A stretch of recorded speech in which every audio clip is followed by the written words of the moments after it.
Hey everyone, मेरा नाम है जयेश बिष्ट।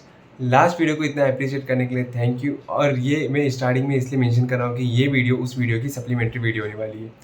जैसे कि मैंने लास्ट वीडियो में मेंशन किया था कि ये एग्जाम क्लियर करने का आपसे एक बेस्ट आइडिया हो सकता है कि किसी भी दो सब्जेक्ट को टारगेट करो और उसमें 125 से लेके 130 तक स्कोर करने का ट्राई करो।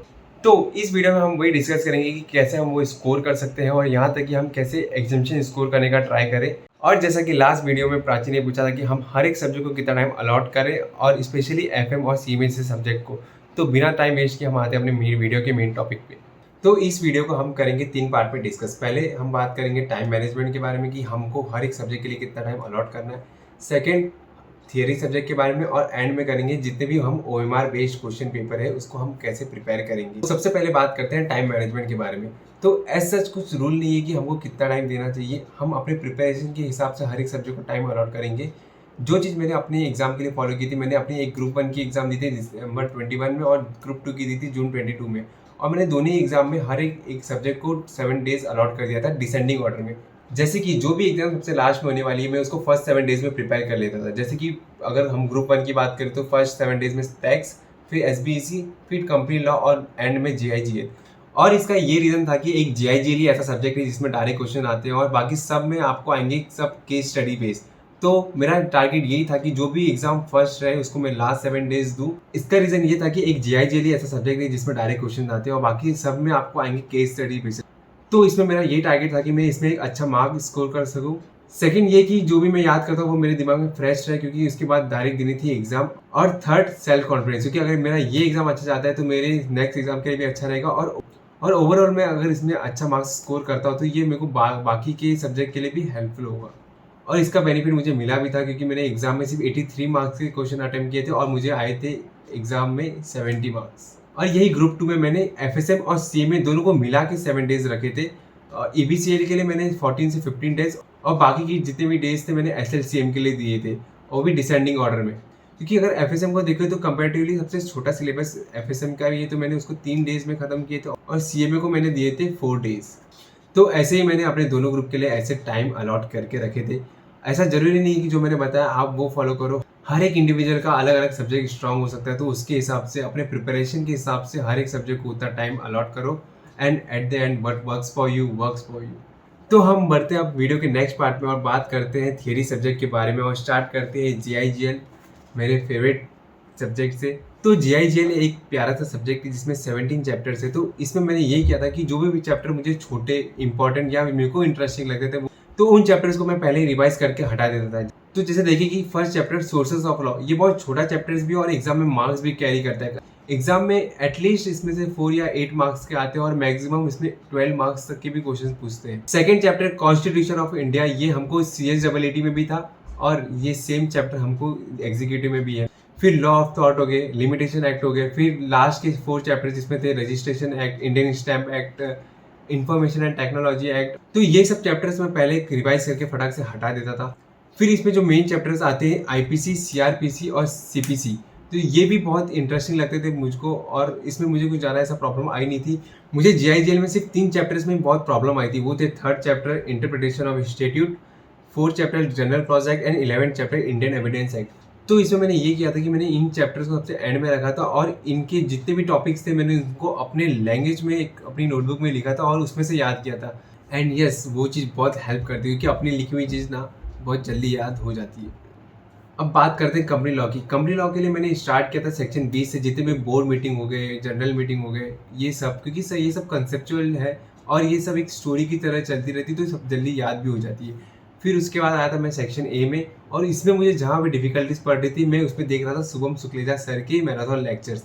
अब आपका डाउट होगा कि मैराथन लेक्चर्स देखने चाहिए नहीं देखने चाहिए, देखने चाहिए, लेकिन उन्हीं टॉपिक की जिसमें आपको प्रॉब्लम आ रही है। और शुभम शुक्लेचा सर की ये स्पेशलिटी है कि वो आपको बताते हैं और आपको तुरंत उनके बोलते बोलते याद हो जाती है। तो हाँ, अगर आप भी कोई अगर देखोगे मैराथन लेक्चर तो मैं उन्हीं सर के रिकमेंड करूँगा। अब नेक्स्ट बात करते हैं एसबीईसी की। एसबीईसी थोड़ा सा ना अजीब सा सब्जेक्ट है, ना तो ये आपको इजी लगता है ना डिफिकल्ट लगता है। ऐसा लगता है कि इस सब्जेक्ट का करना क्या है। तो एसबीईसी में जो आपका जो 25 मार्क्स का जो सेक्शन है उसमें आपको कमांड रखना अच्छा खासा, जितने भी इसमें अमेंडमेंट आ रहे हैं स्पेशली वो 25 मार्क्स वाले चैप्टर्स में वो अच्छे से करके जाने। प्लस लेबर लॉ में से भी अच्छे खासे मार्क्स के क्वेश्चन पूछते हैं। और उसमें से मैंने एक चीज़ नोटिस की है कि एक एग्जामिनर्स फेवरेट क्वेश्चन है जो वो फ्रिक्वेंटली पूछते हैं, prevention of sexual harassment of women at work place. Plus first chapter बहुत छोटा सा 2 या 3 पेजेस का चैप्टर है वो, उसमें से भी 4 या 8 मार्क के क्वेश्चन पूछते हैं। प्लस सेकेंड चैप्टर में डॉक्ट्राइन ऑफ इंडोर मैनेजमेंट है, उसमें 3 डॉक्ट्राइन्स है, उसमें से भी एक आध क्वेश्चन तो वो पूछते ही पूछते हैं। अब बात करते हैं ग्रुप 2 के थ्योरी चैप्टर्स के बारे में। उसमें पहला है सिक्योरिटी लॉ। सिक्योरिटी लॉ में भी 2 सेक्शन है, एक पार्ट ए और पार्ट बी करके, और पार्ट बी में सिर्फ 2 चैप्टर्स में से 30 मार्क के क्वेश्चन आते हैं। इसमें बस आपको ये ध्यान देना पड़ेगा कि इसमें कभी कभी ये आपको प्रैक्टिकल क्वेश्चन भी पूछ देते हैं, पार्ट बी में भी और पार्ट ए में भी और कंपनी लॉ में भी। पार्ट ए की बात करें तो इसमें ICDR और LODR बहुत वेटेज कैरी करता है मार्क्स। तो इसको भी काउंटर करने का एक यही बेस्ट आइडिया है कि 5 पेपर देखो कि उसमें कैसे प्रैक्टिकल या फिर न्यूमेरिकल क्वेश्चन पूछते हैं, और उसके आसपास ही ये लोग ज़्यादातर पूछते हैं। अब बात करते हैं EBCL के बारे में, जिसमें है सिर्फ 24 चैप्टर्स। EBCL में आप वो 25 मार्क्स वाले चैप्टर, मतलब 12 chapter competition combination of India में अच्छा खासा कमांड रखना। मैं 3 से 4 साल के पहले के क्वेश्चन पेपर देख के गया था, और उसमें से मैंने यूनिक जो क्वेश्चन पूछे थे, जो मॉडल जो मेरे टेक्स्ट बुक में नहीं थे, मैंने वो करके गए थे।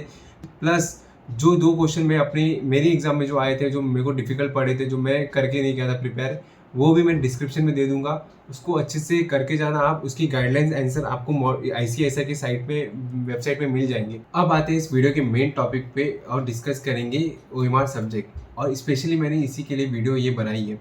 देखो, होता ये है कि हम CS स्टूडेंट्स का लॉ तो अच्छा खासा होता है, लेकिन हम मेन जहाँ मार खाते हैं वो होता है एक तो टैक्स और अकाउंटिंग। तो इसी पर्पज से ये मैंने स्पेशली ये वीडियो बनाई है। देखो, मुझे टैक्स में आए थे 57, CMA में आए थे मुझे 54, और FSM में आए थे मुझे 67।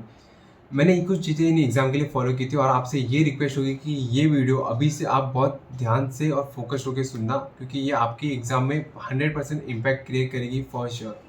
जैसे कि मैंने इसके पहले वीडियो में आपको बताया था कि आपको OMR बेस्ड एग्ज़ाम के लिए 3 से 4 साल पहले के आपको 5 पेपर्स देखने हैं, लेकिन हर एक सब्जेक्ट में आपको 5 पेपर देखने का इंटेंशन अलग अलग होगा। जैसे हम सबसे पहले बात करें कि टैक्स लॉ में आपको डायरेक्ट टैक्स में आपको हमेशा इसमें अमेंडमेंट्स आएंगे।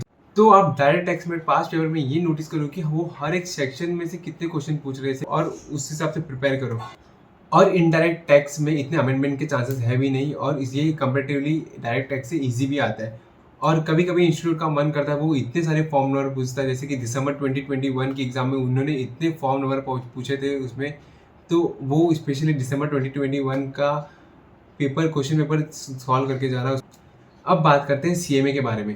देखो, CMA और FSM के एग्जाम में मेजोरिटी क्वेश्चन आते हैं theory as compare to practicals. देखो, इसमें आपको मॉडल कवरेज तो करना ही है, लेकिन साथ में करने हैं 5 पेपर। जैसा कि मैंने बताया था कि मेरी एग्जाम में 20 से 30 मार्क के पेपर रिपीटेड क्वेश्चन थे 5 पेपर से। तो आप जितने भी 5 पेपर करो उतने कम है। ICSI की वेबसाइट पे ICSI ने गाइडलाइंस आंसर अपलोड किए हैं 5 पेपर्स के, तो उसमें से मैंने 4 साल के पेपर का ऐसा प्रिंट आउट निकाला था, और उसके एंड में होती है आंसर की। और जो भी क्वेश्चन मुझे आ रहे थे, खुद से आ रहे थे, मैंने इसको आगे टिक करते जा रहा था, और जो नहीं आ रहे थे वो छोड़ रहा था, और एंड में जो भी मुझे नहीं आए वो उसको मैं अच्छे से कर रहा था। बात करते हैं लास्ट सब्जेक्ट के बारे में, फाइनेंशियल एंड स्ट्रेटेजिक मैनेजमेंट।